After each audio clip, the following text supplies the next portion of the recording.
여행인문학자 신양란의 아는 만큼 보이는 색다른 지식여행. 오늘 여러분들과 저는 이런 이야기를 좀 나눠보고 싶습니다. 교황 클레멘스 7세가 헨리 8세의 이혼을 승인할 수 없었던 까닭은 무엇일까 하는 겁니다.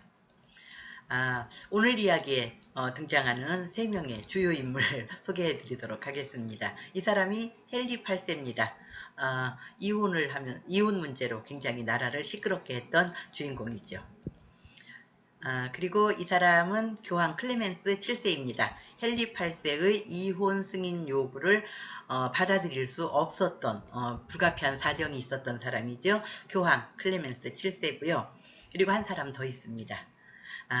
신성 로마 제국의 황제이자 합스부르크 제국의 황제였던 카를로스 5세입니다. 바로 이 사람 때문에 클레멘스 7세가 헨리 8세의 이혼 승인 요구를 거부할 수밖에 없었거든요. 자, 이 사람들 사이에 어떤 일이 있었는지 한번 알아보도록 하겠습니다.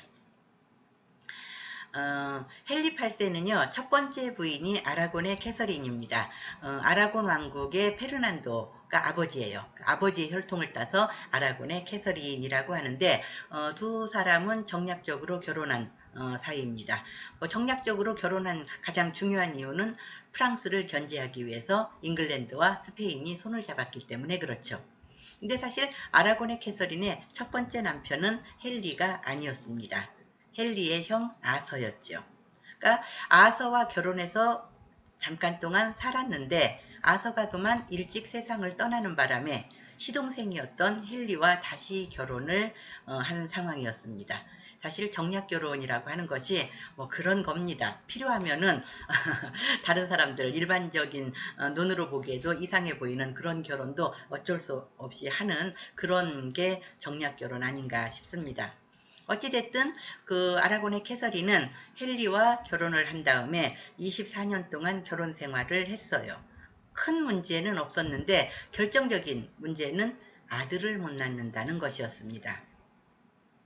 헨리 8세는요, 반드시 아들을 낳아서 왕위를 물려줘야 한다. 그래야만 나라가 안정이 된다. 라고 하는 거의 강박에 가까운 생각을 가진 사람이어서 24년간 결혼 생활한 부인이 아들을 못 낳자 이혼하기로 결심을 합니다. 아들을 낳아야 된다는 생각밖에는 없어요. 문제는 캐서린이 이혼 요구를 거부했다는 거죠. 헨리 8세가 아라곤의 캐서린과 이혼한 다음에 재혼하고 싶어 했던 당사자가 앤 불린입니다. 앤 불린과 함께 있는 이 헨리 8세를 그린 이 그림을 보면서 저는 정말 헨리 8세가 나쁜 사람이구나, 나쁜 남자구나 하는 생각이 들더라고요. 이 그림을 좀 살펴보면은요, 많은 사람들이 모여있는 거로 볼 때 공개적인 자리고 공식적인 자리입니다. 아라곤의 캐서린은 왕비로서 그 자리에 참석을 했지요. 뒤에서 시동들이 시중을 들고 시녀들이 따라오고 하는 걸로 볼 때 공식적인 자리예요. 그런 자리에서조차 헨리 8세는 앤 불린과 다른 사람들이 바라보건 말건 공공연하게 애정행각을 벌이고 있습니다. 그런 남편을 보는 아라곤의 캐서린은 어떤 심정이었을까? 정말 헨리 8세는 나쁜 남자구나 하는 생각이 들더라고요. 자, 어쨌든 마음이 변해서 이혼하겠다는데 어떡하겠습니까? 그런데 그 당시에 잉글랜드는 가톨릭 국가였어요. 그리고 국왕인 헨리는 독실한 가톨릭 신자였죠. 가톨릭에서는 이혼을 금기시합니다. 이혼을 허락을 하지 않고 정말로 부득이하게 이혼할 수밖에 없는 사유가 있다면 교황청에 승인을 요청해서 승인을 받으면은 예외적으로 이혼을 할 수 있었죠. 그러니까 헨리 8세는 사실은 캐서린의 그 이혼 동의는 중요하게 생각하지 않았고 교황청의 승인을 받으면 된다고 생각을 해서 승인을 요청을 했죠. 그러나 당시의 교황이었던 클레멘스 7세는 이 요구를 거부합니다. 6년에 걸쳐서 그 이혼 문제로 교황청과 협의를 했지만 끝내 승인을 받지 못하자 헨리 8세는 아예 로마 교황청과 결별하고 새로운 종교, 영국 성공회라고 하는 기독교 하나의 계파를 창시합니다. 영국 국왕이 수장이 되는 수장령을 발표를 하면서 영국 성공회를 창시했죠. 그러면은 아까 헨리 8세와 카를로스 5세를 잠깐 소개를 드렸습니다. 그 두 사람은 어떤 관계인가 하는 거를 좀 소개를 할까 합니다. 카스티아의 이사벨과 아라곤의 페르난도는 결혼을 해서 일남 사녀를 두었습니다. 그 중에 둘째 딸이 후아나고요. 넷째 딸이 카탈리나, 영국식으로는 캐서린입니다. 아버지가 아라곤의 국왕이라서 아라곤의 캐서린이라고 영국식으로 이름을 부르는 겁니다. 그런데 후아나는 또 합스부르크의 필리페와 결혼해서 아들을 둘을 낳는데 그 큰아들이 카를로스 5세예요. 그러면은 후아나와 캐서린은 자매간이고요. 후아나의 아들이 카를로스니까 카를로스 5세 입장에서 볼 때 아라곤의 캐서린은 이모, 막내 이모죠. 그리고 막내 이모의 남편인 헨리 8세는 이모부라고 볼 수 있겠습니다. 그러니까는 헨리 8세는 이모부, 그 다음에 카를로스 5세는 처조카, 이런 관계였습니다. 그러니까 이게 가족이거든요. 같은 가족이니까 사이가 원만할 때는 서로 힘이 될 겁니다. 그러나 이제 이혼한 애 만에 강제로 쫓아낸 애 만에 하는 상황이 되고 보면은 남보다 못한 사이가 될 수밖에 없지요. 그런 관계였습니다. 그러면 카를로스 5세는 누구인가를 좀 살펴봐야 돼요. 클레멘스 7세가 카를로스 5세의 눈치를 보느라고 그 이혼 승인 요청을 거부했던 거거든요. 카를로스 5세의 할아버지가 누구냐면은 합스부르크의 국왕이자 신성 로마 제국의 황제 막시밀리안이에요. 그리고 할머니는 부르고뉴 공국의 마리입니다. 근데 이 막시밀리안과 마리 사이에서 태어난 큰아들이 펠리페였기 때문에 그 펠리페의 장남인 카를로스가 할머니 할아버지로부터 단독으로 그 유산을 상속받습니다. 그리고 외가 쪽으로는요, 아라곤의 페르난도와 카스티아 이사벨은 일남 사녀를 낳았다고 했죠. 그 일남, 아들이 살았다면은 부모로부터 그 모든 거를 아들이 상속받았을 텐데 자식을 낳지 못하고 세상을 떠나요. 일찍 떠납니다. 그러면은 이제 큰 딸이 있거든요. 큰 딸도 유감스럽게 자식을 낳지 못하고 일찍 세상을 떠납니다. 그래서 둘째 딸인 후아나가 부모의 유산을 단독으로 상속받게 됐고 그 후아나의 장남이 누구냐면은 카를로스 5세였던 겁니다. 그러니까 사실 카를로스 5세는요. 태어나 보니까 다이아몬드 숟가락을 물고 태어난 거예요.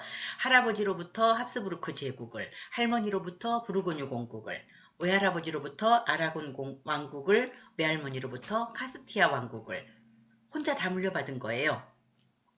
특히나 카스티아의 이사벨이라고 하는 카를로스 5세의 외할머니가 누구냐면요. 콜럼버스에게 돈을 대줘서 신대륙을 발견하는 그 항해를 가능하도록 했던 사람입니다. 콜럼버스가 발견했던 신대륙은 스페인의 식민지가 됩니다. 결국은 카를로스 5세가 상속받아요.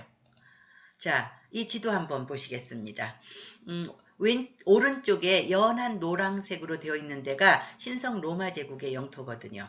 요게 카를로스 5세가 할아버지 막시밀리안으로부터 물려받은 땅입니다. 그리고 진한 노란색으로 되어 있는 황토색이라고 하면은 좀 더 알아듣기 쉬울까요? 황토색으로 되어 있는 부분이 부르고뉴 공국입니다. 카를로스 5세가 할머니 마리로부터 상속받은 땅이죠. 그리고 이베리아 반도, 현재의 스페인 땅으로 가봅시다. 보라색으로 되어 있는 땅이 카스티아 왕국이에요.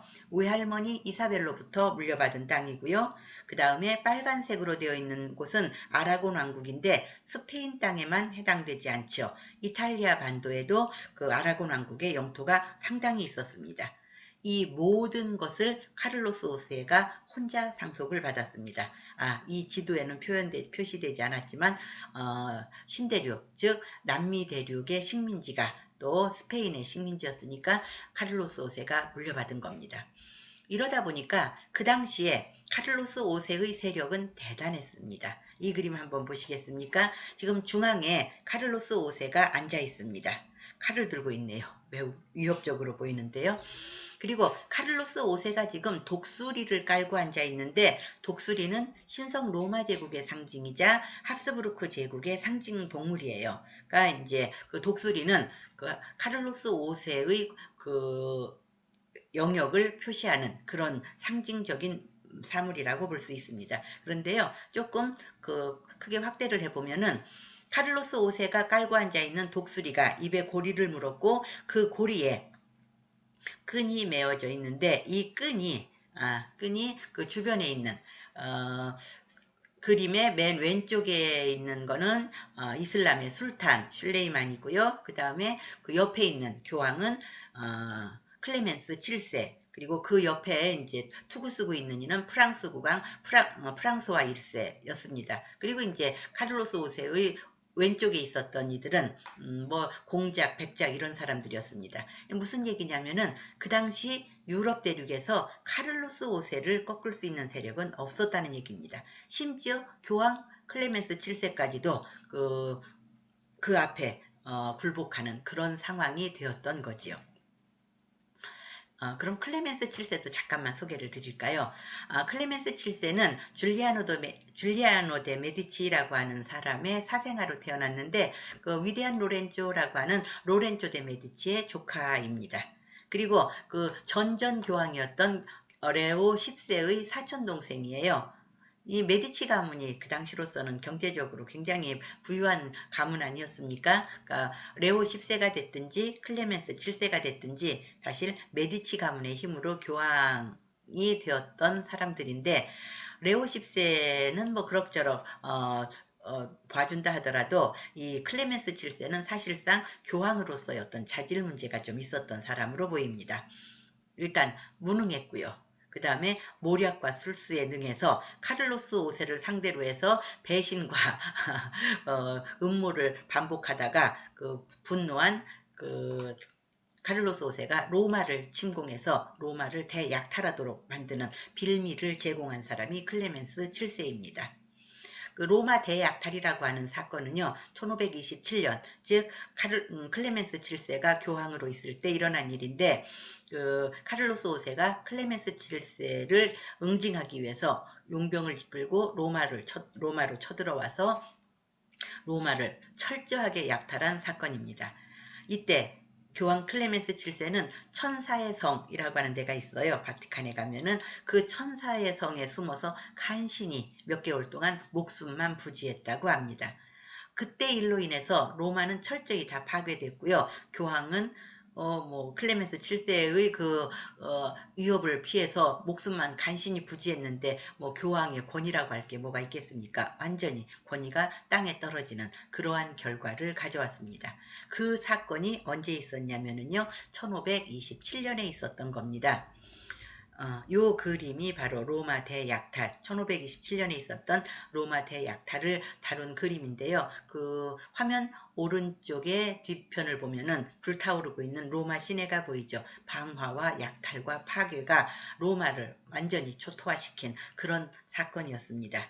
만약에 클레멘스 7세가 적절하게 행동했다면 그런 사건은, 그런 비극은 일어나지 않았을 텐데 클레멘스 7세의 잘못으로 로마 대약탈을 불렀다, 이렇게 볼 수가 있습니다. 요거는 뒤에 보이는 둥근 건물은 천사의 성입니다. 클레멘스 7세가 숨어서 목숨을 간신히 부지했던 건물이지요. 그 클레멘스 7세가 숨어있는 천사의 성을 향해서 그 카를로스 5세의 군대가 대포를 설치하고 포위하고 공격하는 걸로 볼 때 얼마나 심각한 상황이었는가 하는 것을 좀 알 수 있습니다. 이런 사건이 1527년에 일어났어요. 그러니까 사실은 클레멘스 7세 입장에서는 목숨이 위태로운 상황, 누구로 인해서 목숨이 위태롭냐면은 카를로스 5세로 인해서 목숨이 위태로운 상황에 놓였는데, 바로 그 해에 헨리 8세가 아들 낳기 위해서 이혼해야겠다고 제발 이 이혼을 승인해달라고 요청을 한 겁니다. 그런데 헨리 8세가 이혼하려고 하는 사람이 누구냐면은 카를로스 5세의 이모예요. 이모의 이혼을 클레멘스 7세가 승인한다면은 카를로스 5세가 가만히 있겠습니까? 다시 쳐들어와서 로마를 쑥대밭으로 만들 위험에 빠지죠. 클레멘스 7세는 이혼을 승인하고 싶어도 할 수가 없었던 상황입니다. 그래서 승인을 못했던 거고, 그러자 헨리 8세는 이혼을 승인을 포기하고 1533년에 앤블린과 결혼하고 1년 뒤에 수장령을 반포해서 영국 성공회를 열고, 하지만은 1536년에는 앤블린을 처형함으로써 짧은 사랑은 끝나고 맙니다. 여기까지 하도록 하겠습니다. 감사합니다.